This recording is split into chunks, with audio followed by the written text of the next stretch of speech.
Hello dear students, welcome to computer science class.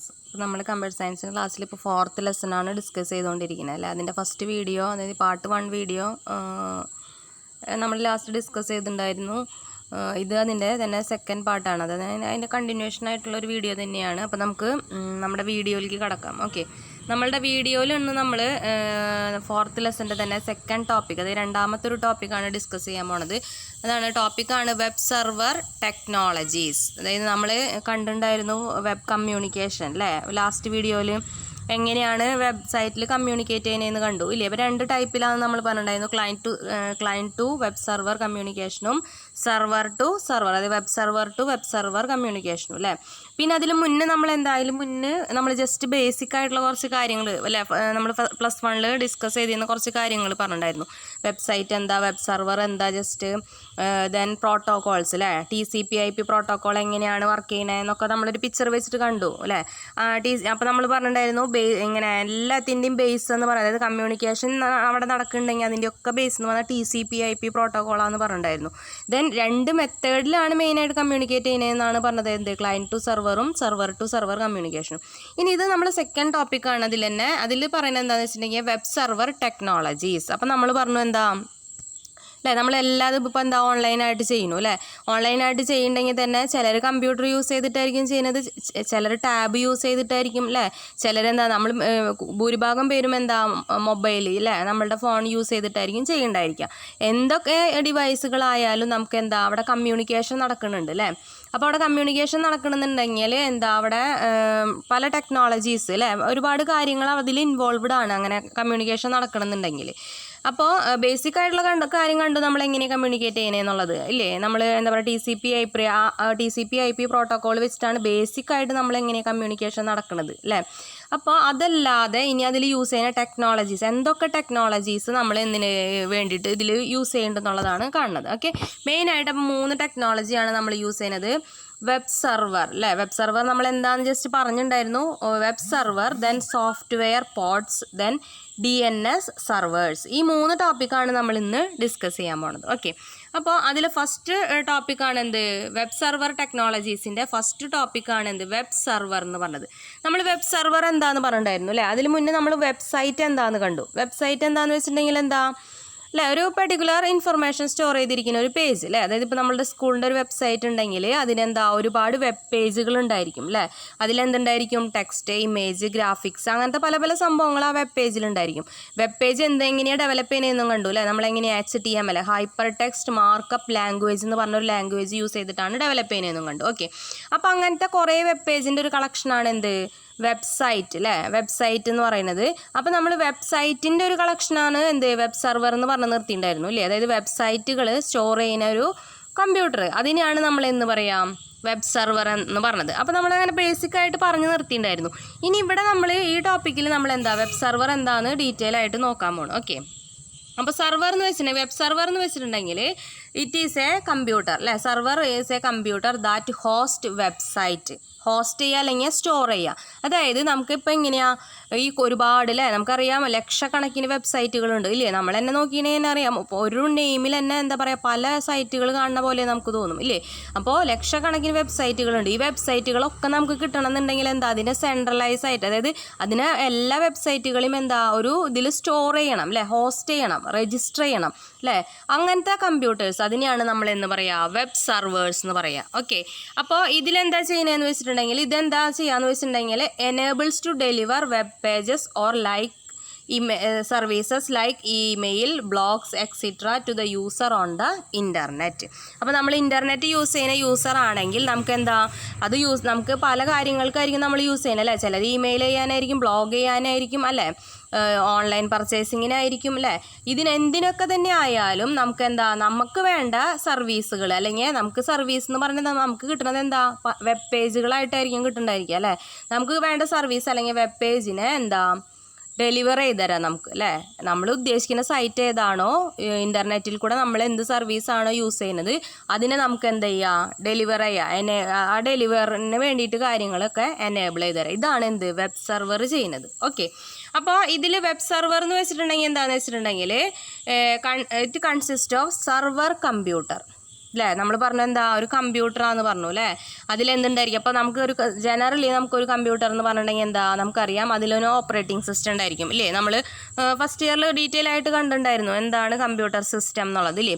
അപ്പോൾ നമ്മൾ പറഞ്ഞു അതിന് എന്താ കമ്പ്യൂട്ടർ സിസ്റ്റം വർക്ക് ചെയ്യണമെന്നുണ്ടെങ്കിൽ അതിന് ഹാർട്ട് അല്ലേ എന്ന് പറയുന്നത് എന്താ? നമ്മൾ പറഞ്ഞു ഓപ്പറേറ്റിംഗ് സിസ്റ്റം വേണം. അപ്പോൾ സെർവർ കമ്പ്യൂട്ടർ ആണെന്ന് പറയുമ്പോഴും അതിനെന്ത് വേണം? ഒരു സെർവർ ഓപ്പറേറ്റിംഗ് സിസ്റ്റം വേണം. ഓക്കെ, പിന്നെന്ത് വേണം? നമുക്ക് ഒരു ഓപ്പറേറ്റിംഗ് സിസ്റ്റം മാത്രം ഉണ്ടായിട്ടുണ്ടെങ്കിൽ എന്താ കമ്പ്യൂട്ടർ വർക്ക് ചെയ്യില്ല അല്ലേ? നമുക്ക് എന്ത് വേണം? നമ്മളുടെ കാര്യങ്ങളൊക്കെ ചെയ്യണമെങ്കിൽ അല്ലേ, കമ്പ്യൂട്ടറിൽ നമ്മൾക്ക് വേണ്ട ഓപ്പറേഷൻസൊക്കെ പെർഫോം ചെയ്യണമെങ്കിൽ അതിനനുസരിച്ചുള്ള എന്ത് വേണം? സോഫ്റ്റ്വെയർസ് വേണം അല്ലേ? നമ്മൾ ഫോണിലാണെങ്കിൽ നമ്മൾ എന്ത് പറയും? ആപ്പുകൾ എന്ന് പറയും അല്ലേ? ഇതിലാണെന്നുണ്ടെങ്കിൽ എന്ത് പറയും? കമ്പ്യൂട്ടറിലാണെങ്കിൽ നമ്മൾ എന്ത് പറയും? സോഫ്റ്റ്വെയർസ് എന്ന് പറയും അല്ലേ? അപ്പോൾ ഓപ്പറേറ്റിംഗ് സിസ്റ്റവും വേണം, സോഫ്റ്റ്വെയർസും വേണം ജനറലി ഒരു കമ്പ്യൂട്ടറിൽ. അതേപോലെ നമ്മളെ വെബ് സെർവറിലാണെങ്കിലും അത് എന്ത് വേണം? സെർവർ ഓപ്പറേറ്റിംഗ് സിസ്റ്റവും വേണം, എന്ത് വേണം? വെബ് സെർവർ സോഫ്റ്റ്വെയർസും വേണം. എന്തിന്? അതൊക്കെ ഇൻസ്റ്റാൾഡ് ചെയ്തിരിക്കണം. എന്തിനു വേണ്ടിയിട്ട്? ഫോർ പ്രൊവൈഡിങ് സർവീസസ് ലൈക്ക് നമ്മൾ എന്താണോ നമുക്ക് എന്ത് സർവീസുകളാണോ വേണ്ടത് അതൊക്കെ പ്രൊവൈഡ് ചെയ്യാൻ വേണ്ടിയിട്ട്. ഓക്കെ, അപ്പോൾ ജനറലി ഒരു കമ്പ്യൂട്ടർ എന്ന് പറഞ്ഞിട്ടുണ്ടെങ്കിൽ നമുക്കറിയാം അല്ലേ എന്തൊക്കെയുണ്ട്? ഒരു ഓപ്പറേറ്റിംഗ് സിസ്റ്റം ഉണ്ടായിരിക്കും, പിന്നെ എന്താ ഒരുപാട് സോഫ്റ്റ്വെയർസ് ഉണ്ടായിരിക്കും ഇല്ലേ? അതേപോലെ തന്നെ ഒരു വെബ് സെർവർ എന്ന് പറഞ്ഞത് നമ്മൾ ജനറലി പറഞ്ഞിട്ടുണ്ടായിരുന്നു എന്താ? It is A powerful computer ആണെന്ന് പറഞ്ഞിട്ടുണ്ടായിരുന്നു അല്ലേ? It is A computer system. അപ്പോൾ എന്താ അതിനും എന്ത് വേണം? ഓപ്പറേറ്റിംഗ് സിസ്റ്റം വേണം. അപ്പോൾ അതിന് നമ്മൾ യൂസ് ചെയ്യുന്ന പോലത്തെ ഓപ്പറേറ്റിംഗ് സിസ്റ്റം ആയിരിക്കില്ല, സെർവർ ഓപ്പറേറ്റിംഗ് സിസ്റ്റം ആയിരിക്കും.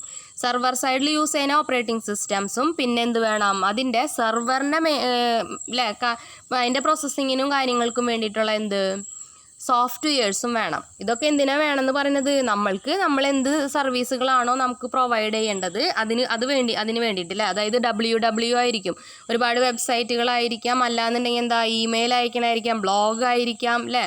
അങ്ങനെ പല സർവീസാണ് നമുക്ക് എന്താ ഇൻ്റർനെറ്റിൽ കൂടെ ഇപ്പോൾ കിട്ടുന്നത്. അപ്പോൾ അതിനൊക്കെ വേണ്ടിയിട്ടുള്ള എന്ത് ഓപ്പറേറ്റിംഗ് സിസ്റ്റം വേണം, എന്ത് പർട്ടിക്കുലർ സെർവർ സോഫ്റ്റ്വെയർസും വേണം. എന്തിൽ? വെബ് സെർവർ കമ്പ്യൂട്ടറിൽ. ഓക്കെ, ഇനി പറയുന്നത് എന്താ വെച്ചിട്ടുണ്ടെങ്കിൽ നമ്മൾ പറഞ്ഞു എന്താ? ഇറ്റ് ഈസ് എ പവർഫുൾ കമ്പ്യൂട്ടറാന്ന് പറഞ്ഞു അല്ലേ? പവർഫുൾ കമ്പ്യൂട്ടറാണ്. നമുക്കറിയാം സാധാ കേസിൽ നമ്മളെ കമ്പ്യൂട്ടറല്ല പവർഫുൾ ആയിരിക്കണം. അതായത് ഒരുപാട് വെബ്സൈറ്റുകളും കാര്യങ്ങളൊക്കെ രജിസ്റ്ററും ഹോസ്റ്റ് ചെയ്യേണ്ടതൊക്കെയാണ്. അപ്പോൾ ഒരുപാട് സ്റ്റോറേജും കാര്യങ്ങളൊക്കെ വരും. അപ്പോൾ പവർഫുൾ കമ്പ്യൂട്ടർ ആയിരിക്കണം. പിന്നെന്താ? പവർഫുൾ കമ്പ്യൂട്ടറാണ് എന്താ? Always switched on. നമ്മുടെ ആവശ്യം കഴിഞ്ഞാൽ ജനറലി നമ്മുടെ സിസ്റ്റം എന്ത് ചെയ്യും? ഓഫ് ചെയ്യും അല്ലേ? പക്ഷേ സെർവർ എന്ന് പറയുമ്പോൾ എന്താ? അതൊരിക്കലും ഓഫ് ചെയ്യില്ല. കാരണം എന്താ? നമ്മളെ പല ടൈമിലാണ് അല്ലേ, എല്ലാ ടൈമിലും 24 hours എന്ന് പറഞ്ഞ പോലെ തന്നെ എന്താ നമുക്ക് അല്ലേ രാത്രി നെറ്റ് കിട്ടില്ല, ഇൻ്റർനെറ്റ് ആക്സസ് ചെയ്യാൻ പറ്റില്ല എന്നൊന്നും റൂളില്ല അല്ലേ? എന്തുകൊണ്ടാണ്? ബിക്കോസ് ഈ സെർവർ എന്താ? ഓൾവേസ് വർക്കിംഗ് ആണ്. അതായത് ഓൾവേസ് സ്വിച്ച്ഡ് ഓൺ ആൻഡ് പിന്നെ എന്തുണ്ടായിരിക്കും? Connected with high bandwidth internet connection അല്ലേ? എന്നാലല്ലേ നമുക്ക് ഈ സെർവറിനായിട്ട് കണക്ട് ചെയ്താലല്ലേ നമുക്ക് എന്താ സെർവറിനായിട്ട് എന്താ നെറ്റ്വർക്കിംഗ് ഉണ്ടെങ്കിൽ, അതായത് കണക്ഷൻ ഉണ്ടെങ്കിലാണ് നമുക്ക് എന്താ ഇൻ്റർനെറ്റ് യൂസ് ചെയ്യുമ്പോൾ നമ്മളെന്താണോ അല്ലേ നമുക്ക് എന്താണോ വേണ്ടത് ആ കാര്യങ്ങളൊക്കെ നമുക്ക് കിട്ടുള്ളൂ, സർവീസുകൾ കിട്ടുള്ളൂ. അപ്പോൾ എന്ത് വേണം? പവർഫുൾ കമ്പ്യൂട്ടറാണ്, ഓൾവേസ് സ്വിച്ച്ഡ് ഓൺ ആണ്, പിന്നെ എന്തുണ്ട്? High speed band width internet കണക്ഷനും ഉണ്ടായിരിക്കും അതിൽ. ഓക്കെ, ഇനി മെയിൻ ജോബ് നമ്മൾ പറഞ്ഞു ഇപ്പോൾ എന്താ ഇതിൻ്റെ ജോബ് എന്ന് അല്ലേ? മെയിൻ ജോബ് എന്ന് വെച്ചിട്ടുണ്ടെങ്കിൽ എന്താ? വെബ്സൈറ്റുകളെ ഡിസ്പ്ലേ ചെയ്യുക അല്ലേ? Web server is to display website content. അതെങ്ങനെയായിരിക്കും? അതിനെ സ്റ്റോർ ചെയ്യുന്നുണ്ട് അല്ലേ, പ്രോസസ്സ് ചെയ്യുന്നുണ്ട്, then deliver web pages to users അല്ലേ? നമ്മൾക്ക് സർവീസുകൾ പ്രൊവൈഡ് ചെയ്യണമെന്ന് പറഞ്ഞു, നമ്മൾ ആവശ്യപ്പെടുന്ന സർവീസുകൾ പ്രൊവൈഡ് ചെയ്യണമെന്ന് പറഞ്ഞു അല്ലേ? പ്രൊവൈഡ് ചെയ്യുന്നത് എങ്ങനെയാണ്? അത് ഓരോ സൈറ്റുകളായിട്ടായിരിക്കും കിടക്കുന്നുണ്ടായിരിക്കും. ആ സൈറ്റുകൾ എന്താ? ഈ വെബ് സെർവർ എന്ത് ചെയ്യുന്നു? ഹോസ്റ്റ് ചെയ്തിട്ടുണ്ടായിരിക്കും, സ്റ്റോർ ചെയ്തിട്ടുണ്ടായിരിക്കും അല്ലേ? അപ്പോൾ ഇതിൽ നമ്മൾ പറഞ്ഞു എന്താ? വെബ്സൈറ്റുകൾ, അതായത് നമ്മുടെ സർവീസുകൾ കിട്ടുകയെന്ന് പറഞ്ഞിട്ടുണ്ടെങ്കിൽ എന്താ? വെബ്സൈറ്റുകളിൽ ഓരോ അല്ലെങ്കിൽ വെബ് പേജുകളെ ആക്സസ് ചെയ്യുകയാണ് അല്ലേ? അപ്പോൾ ഈ സെർവർ എന്താ ചെയ്യുന്നതെന്ന് വെച്ചിട്ടുണ്ടെങ്കിൽ എന്താ? നമുക്ക് വെബ്സൈറ്റിലെ കണ്ടൻറ്റുകളെ ഡിസ്പ്ലേ ചെയ്യുന്നു അല്ലേ? അങ്ങനെ ഡിസ്പ്ലേ ചെയ്യണമെന്നുണ്ടെങ്കിൽ എന്നിട്ട് അതിനെ സ്റ്റോർ ചെയ്യേണ്ടതായിരിക്കും അല്ലേ? അതിനെ പ്രോസസ്സ് ചെയ്യേണ്ടതായിരിക്കും. ദെൻ നമുക്ക് എന്ത് ചെയ്യുന്നു? ഡെലിവർ വെബ് പേജസ് അല്ലേ? അപ്പോൾ ഇതിൽ എങ്ങനെ നമുക്ക് എന്താ പറയുക? നമുക്ക് വെബ് പേജസ് ആയിട്ടാണ് കിട്ടുന്നത് അല്ലേ? അപ്പോൾ നമ്മളവിടെ എന്താ?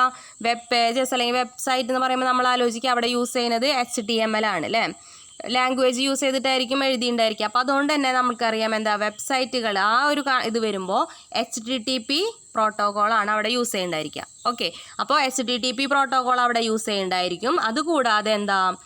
നമുക്ക് മെയിൽ ട്രാൻസ്ഫർ നമ്മൾ പറഞ്ഞു അല്ലേ, നമ്മളുടെ സർവീസ് ചിലപ്പോൾ മെയിൽ ചെയ്യലൊക്കെ ആയിരിക്കും അല്ലേ. അപ്പോൾ ആ മെയിലിങ്ങിന് വേണ്ടിയിട്ടുള്ള അല്ലേ മെയിൽസ് എല്ലാതും കീപ്പ് ചെയ്യുന്ന ഒരു സെർവറൊക്കെ ഉണ്ടായിരിക്കും ഇല്ലേ, നമുക്ക് അറിയാം. അപ്പോൾ എന്താ അതിന് വേണ്ടിയിട്ട് മെയിലിങ്ങിന് വേണ്ടിയിട്ട് യൂസ് ചെയ്യുന്ന ഇതാണ് എന്ത് പ്രോട്ടോക്കോളാണ് SMTP അല്ലേ. നമ്മൾ പഠിച്ചിട്ടുണ്ട് simple mail transfer protocol. Okay, അപ്പോൾ HTTPനെ സപ്പോർട്ട് ചെയ്യുന്നുണ്ട്, പിന്നെന്താ SMTPനെ സപ്പോർട്ട് ചെയ്യുന്നുണ്ട്, then FTP file transfer protocol അല്ലേ. നമുക്ക് ഇനി എന്താ ഫയലുകൾ ട്രാൻസ്ഫർ ചെയ്യേണ്ടതൊക്കെ കേസ് വരും ഇല്ലേ. അപ്പോൾ ഒക്കെ എന്താ FTP പ്രോട്ടോക്കോളാണ് അവിടെ വർക്ക് ചെയ്യേണ്ടായിരിക്കുക. ഓക്കെ, അപ്പോൾ ഇതൊക്കെ നമുക്ക് എന്താ അല്ലേ ഇത് ഇമെയിലിനെ സെൻഡ് ചെയ്യാനും പിന്നെ ഫയലുകളെ ട്രാൻസ്ഫർ ചെയ്യാനും സ്റ്റോർ ചെയ്യാനും ഇതിനൊക്കെ വേണ്ടിയിട്ട് എന്താ ഇങ്ങനത്തെ HTTP SMTP FTP അങ്ങനത്തെ എന്താ പ്രോട്ടോകോൾസും ഈ വെബ് സെർവർ നമ്മൾക്ക് വേണ്ടിയിട്ട് അല്ല നമുക്ക് സർവീസുകൾ തരാൻ വേണ്ടിയിട്ട് യൂസ് ചെയ്യേണ്ടതായിരിക്കും. ഓക്കെ, അപ്പോൾ വെബ് സെർവർ എന്താണെന്നുള്ളത് കുറച്ച് ക്ലിയർ ആയിട്ടുണ്ടാവും എന്ന് വിചാരിക്കുന്നു. നമ്മളെന്താ കമ്പ്യൂട്ടറാണ് അല്ലേ, ഒരു എന്താ പറയുക സെർവർ കമ്പ്യൂട്ടറാണ് എന്ത് ചെയ്യുന്നു, അത് ഹോസ്റ്റ് വെബ്സൈറ്റുകളെ ഹോസ്റ്റ് ചെയ്യുന്നു അല്ലേ. ഹോസ്റ്റ് ചെയ്യുമ്പോഴാണ് അതിൽ രജിസ്റ്റർ അതിൽ സ്റ്റോർ ചെയ്യുമ്പോഴാണ് നമ്മൾ ആവശ്യപ്പെടുന്ന വെബ്സൈറ്റുകൾ അല്ലേ. നമ്മളിപ്പോൾ പല സ്ഥലത്തിരുന്നിട്ട് പല ഡിവൈസ് യൂസ് ചെയ്തിട്ടായിരിക്കും ആക്സസ് ചെയ്യാൻ ശ്രമിക്കുന്നത് അല്ലേ. അപ്പോൾ അങ്ങനെ സ്റ്റോർ ചെയ്തിരിക്കുന്ന കാരണമാണല്ലോ അത് നമുക്ക് റിട്രീവ് ചെയ്യാൻ പറ്റുന്നത്. അപ്പോൾ അങ്ങനത്തെ സർവീസുകൾ അതായത് നമ്മളുടെ സർവീസിനെ ഡെലിവർ ചെയ്യുക, അതാണ് നമ്മൾ വെബ് സെർവർ ചെയ്യുന്നത്. ഓക്കെ, അപ്പോൾ കമ്പ്യൂട്ടറാന്ന് പറഞ്ഞു അല്ലേ, സെർവർ കമ്പ്യൂട്ടറാന്ന് പറഞ്ഞു. അപ്പോൾ തന്നെ അതിൽ എന്തുണ്ടായിരിക്കും, സെർവർ ഓപ്പറേറ്റിംഗ് സിസ്റ്റം ഉണ്ടായിരിക്കും, പ്ലസ് എന്തുണ്ടായിരിക്കും സെർവർ സോഫ്റ്റ്വെയർസും ഉണ്ടായിരിക്കും. എന്തിനു വേണ്ടിയിട്ട് നമ്മളുടെ റിക്വസ്റ്റുകൾ അല്ലെങ്കിൽ സർവീസുകളെ പ്രൊവൈഡ് ചെയ്യാൻ വേണ്ടിയിട്ട് ആ സെർവർ കമ്പ്യൂട്ടറിൽ ഇൻസ്റ്റാൾഡ് ആയിരിക്കും. ഓക്കെ, പവർഫുൾ കമ്പ്യൂട്ടറാന്ന് പറഞ്ഞു, ഓൾവേസ് സ്വിച്ച്ഡ് ഓൺ ആയിരിക്കും അല്ലേ, ഓൾവേസ് ഓൺ ആയിട്ടുള്ളൊരു കമ്പ്യൂട്ടർ. പിന്നെ എന്തുണ്ടായിരിക്കും, connected to a high bandwidth internet connection, ഒരു ഹൈ സ്പീഡിലുള്ള ഇൻ്റർനെറ്റ് കണക്ഷനും ഉണ്ടായിരിക്കും. ഓക്കെ, ഇനി നമ്മൾ എന്താണെന്ന് വെച്ചിട്ടുണ്ടെങ്കിൽ ഇവിടെ വെബ് സെർവർ എന്താണെന്ന് കാണും അല്ലേ. നമുക്ക് കാണുമ്പോൾ തന്നെ മനസ്സിലാവും എന്താ വെബ് സെർവർ എന്ന് പറയുമ്പോൾ കണ്ട ഒരുപാട് സിസ്റ്റംസ് ഉണ്ടായിരിക്കും. ആ സിസ്റ്റംസ് എല്ലാതും അല്ലേ വെബ് സെർവറിൽ കണക്റ്റഡ് ആയിരിക്കും. ഇപ്പോൾ നമ്മളുടെ ഇപ്പോൾ ജസ്റ്റ് ബാങ്കിലൊക്കെ പോകാമെന്ന് വെച്ചിട്ടുണ്ടെങ്കിൽ നമ്മൾ ശ്രദ്ധിച്ചിട്ടുണ്ടെങ്കിൽ കാണാം അവിടെ ഏതെങ്കിലും ഒരു സൈഡിൽ ഇങ്ങനെ ഒരു വലിയ ഇതിൻ്റെ ഉള്ളിൽ ഒരു വലിയ ബോക്സ് ഇതുപോലത്തെ ഈ സെൻറ്ററിലിരിക്കുന്ന പോലത്തെ ഒരു വലിയൊരു ബോക്സ് സംഭവങ്ങൾ കാണാം. അതാണ് അവരുടെ വെബ് സെർവർ. ആ ബാങ്കിൻ്റെ ആ ബ്രാഞ്ചിന് വേണ്ടിയിട്ടുള്ള ഡീറ്റെയിൽസ് സ്റ്റോർ ചെയ്യുന്ന സെർവർ അതായിരിക്കും. ഒരു പവർഫുൾ കമ്പ്യൂട്ടറാണ്, പക്ഷെ നമുക്ക് നോക്കുമ്പോൾ അത് കമ്പ്യൂട്ടറാണെന്ന് തോന്നില്ല. അതായത് ആ ബാങ്കിലത്തെ എല്ലാ സിസ്റ്റംസും അല്ലേ അവിടെ കണക്റ്റഡ് ആയിരിക്കും. നെറ്റ്വർക്കിംഗ് വെച്ചിട്ട് ആ വെബ് സെർവറിൽ അവരുടെ സെർവറിൽ കണക്റ്റഡ് ആയിരിക്കും. ദെൻ അവർ അതിൽ നിന്നാണ് നമുക്ക് അതായത് നമ്മൾ എന്ത് സർവീസാണ് പ്രൊവൈഡ് ചെയ്യുന്നതെന്ന് പറയുന്നതെന്ന് വെച്ചിട്ടുണ്ടെങ്കിൽ അതിൽ നിന്ന് നമ്മളുടെ ഡാറ്റയൊക്കെ പെട്ടെന്ന് കിട്ടുന്നുണ്ട് അല്ലേ. ബാങ്ക് അല്ലെങ്കിൽ എവിടെ പോയാലും നമുക്ക് ശ്രദ്ധിച്ചിട്ടുണ്ടെങ്കിൽ കാണാം. നിങ്ങളിപ്പോൾ എക്സാമ്പിളായിട്ട് നോക്കാമെന്ന് വെച്ചിട്ടുണ്ടെങ്കിൽ നിങ്ങൾ മറ്റേ BSNL ഓഫീസിലൊക്കെ പോയിട്ടുണ്ടെങ്കിൽ കാണാൻ പറ്റും. ഒരു വലിയ റൂമിൻ്റെ ഉള്ളിൽ ഒരുപാട് ഇങ്ങനെ ചെറിയ സാധനങ്ങളും ഇങ്ങനത്തെ സിസ്റ്റംസ് അതായത് ഇതുകളിങ്ങനെ വെച്ചിരിക്കുന്നത് കാണാൻ പറ്റും. അതൊക്കെ അവരുടെ സെർവറുകൾ ആയിരിക്കും. അത് മീൻസ് BSNL എന്നൊക്കെ പറയുമ്പോൾ നമുക്കറിയാമല്ലോ ഒരുപാട് ഡാറ്റിൻ്റെ ആയിരിക്കും അവരുടെ കയ്യിൽ അല്ലേ. അപ്പോൾ ഞാൻ ജസ്റ്റ് എക്സാമ്പിൾ പറഞ്ഞതാണ്, ഒരു പിക്ചർ കാണുമ്പോൾ നമുക്ക് മനസ്സിലായിട്ടുണ്ടായിരിക്കും. ദെൻ ഇനി നോക്കാം, കണ്ട ഇതുപോലത്തെ ഇങ്ങനെ ഒരുപാട് ഒരു സിസ്റ്റം അല്ലേ. ഇതിൽ ഒരുപാട് കണക്ഷൻസും കാര്യങ്ങളൊക്കെ ആയിട്ട് വരുന്നുണ്ടായിരിക്കും. ഒരു വെബ് സെർവറിൻ്റെ എക്സാമ്പിൾ പറഞ്ഞതാണ്. പവർഫുൾ കമ്പ്യൂട്ടർ തന്നെയാണ് അല്ലേ, ഒരുപാട് സ്റ്റോറേജ് ഉണ്ടായിരിക്കും. പിന്നെ ഓൾവേസ് സ്വിച്ച്ഡ് ഓൺ ആയിരിക്കും. ദെൻ ഹൈ സ്പീഡ് ഇൻ്റർനെറ്റ് കണക്ഷനും ഉണ്ടായിരിക്കും അതിൽ. അപ്പോഴാണ് നമ്മൾ പല കമ്പ്യൂട്ടറിൽ നിന്ന് റിക്വസ്റ്റ് വരുമ്പോൾ അല്ലേ നമുക്ക് സ്പീഡിൽ അതിനെ പ്രൊവൈഡ് ചെയ്യാൻ പറ്റുള്ളൂ.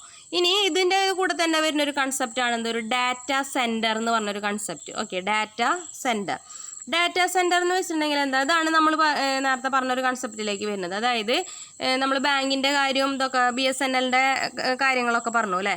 അപ്പോൾ നമ്മൾ അവിടെ എന്ന് വെച്ചിട്ടുണ്ടെങ്കിൽ ഡാറ്റ സെൻറ്ററാണ് കാണുന്നത്. അതായത് ഡാറ്റ സെൻറ്റർ എന്ന് വെച്ചിട്ടുണ്ടെങ്കിൽ ഒരു ഫിസിക്കൽ ലൊക്കേഷനാണ്. അതായത് എന്തിനു വേണ്ടിയിട്ടുള്ളത്, അതായത് പെർട്ടിക്കുലർ ഓർഗനൈസേഷൻസ് അവരുടെ സർവേഴ്സും നെറ്റ്വർക്കിംഗ് സിസ്റ്റംസിനൊക്കെ ചെയ്യുന്നു ഹൗസ് ചെയ്യാൻ വേണ്ടിയിട്ട്, അതായത് കീപ്പ് ചെയ്യാൻ വേണ്ടിയിട്ട് ഒരു ഫിസിക്കൽ ലൊക്കേഷൻ ഉണ്ടായിരിക്കും. അതിനെയാണ് നമ്മൾ പറയുക ഡാറ്റ സെർവർ എന്ന് പറയുക. അപ്പോൾ നമ്മൾ ഈ BSNLൻ്റെ ഓഫീസിലൊക്കെ പോയിട്ടുണ്ടെങ്കിൽ കാണാൻ അങ്ങനെ ചെറിയ റാക്കുകൾ പോലത്തെ കുറേ ഇതുകൾ അല്ലെ, അല്ലെങ്കിൽ നമ്മൾ ബാങ്കിലൊക്കെ പോയിട്ടുണ്ടെങ്കിൽ ശ്രദ്ധിച്ചിട്ടുണ്ടെങ്കിൽ കാണാൻ പറ്റും. അതൊക്കെ ഡാറ്റ സെൻറ്ററാണ്. അതായത് ഒരു പെർട്ടിക്കുലർ ഓർഗനൈസേഷനിൽ നമുക്കറിയാം ഒരുപാട് സിസ്റ്റംസ് കണക്റ്റഡ് ആയിരിക്കും അല്ലേ. അവരുടെ ഡാറ്റേനെയൊക്കെ നമ്മൾ ചെയ്യണം അല്ലേ വെബ് സെർവറിൽ സ്റ്റോർ ചെയ്തിട്ടുണ്ടായിരിക്കും. ആ വെബ് സെർവറുകൾ പിന്നെ അവരുടെ നെറ്റ്വർക്കിങ്ങിന് വേണ്ടിയിട്ടുള്ള നെറ്റ്വർക്കിംഗ് സിസ്റ്റംസ് ഇതിനൊക്കെ നമ്മൾ എന്താ ഒരു പർട്ടിക്കുലർ ഇതിൽ നമ്മൾ ഹൗസ് ചെയ്യുന്നു, അതായത് കീപ്പ് ചെയ്യുന്നു. അതിനെയാണ് എന്തെന്ന് പറയുക, ഒരു ഡാറ്റാ സെൻറ്റർ എന്ന് പറയുന്നത്. ഓക്കെ, അപ്പോൾ ഡാറ്റാ സെൻറ്റർ എന്ന് പറയുമ്പോൾ നമുക്കറിയാം എന്താ അതിൽ ബാക്കപ്പ് വേണം അല്ലേ.